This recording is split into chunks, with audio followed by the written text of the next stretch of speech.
প্রাথমিক ও গণশিক্ষা মন্ত্রণালয় তাদের নতুন একটি নিয়োগ বিজ্ঞপ্তি প্রকাশ করেছে, যেখানে তারা 2টি পদে বিভিন্ন সংখ্যক লোক নিয়োগ প্রদান করবে। প্রথম যে পদটি রয়েছে সেটি হচ্ছে অফিস সহকারী কাম কম্পিউটার মুদ্রাক্ষরিক, যে পদে 224 জনকে নিয়োগ প্রদান করা হবে। এখানে শিক্ষাগত যোগ্যতা প্রয়োজন উচ্চ মাধ্যমিক পাস বা তার সমমান পরীক্ষায় উত্তীর্ণ বা পাস, কম্পিউটারের দক্ষতা থাকতে হবে।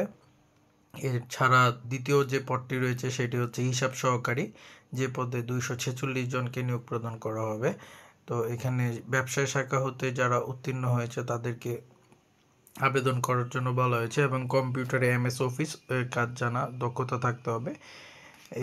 এই রিকোয়ারমেন্টগুলো যদি আপনাদের থাকে তাহলে আপনারা আবেদন করতে পারবেন। আবেদন করার জন্য চলে যেতে হবে dperteletalk.com.bd এই ওয়েবসাইটে।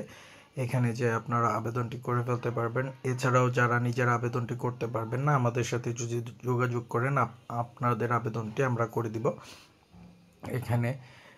এরপরে আর যে সকল বিষয় আছে তা আপনারা বিস্তারিত পড়ে নিলে আপনারা বুঝতে পারবেন। এখানে সবটা আলোচনা করা সম্ভব হচ্ছে না, আমি বলে দিচ্ছি।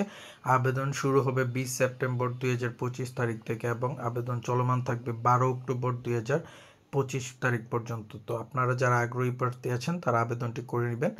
তো আজকের এই ভিডিওটি যদি ভালো লেগে থাকে আমাদের সাথে থাকতে সাবস্ক্রাইব করে আমাদের চ্যানেলটি নোটিফিকেশন বাটনটিতে ক্লিক করে দেবেন। ধন্যবাদ সবাইকে।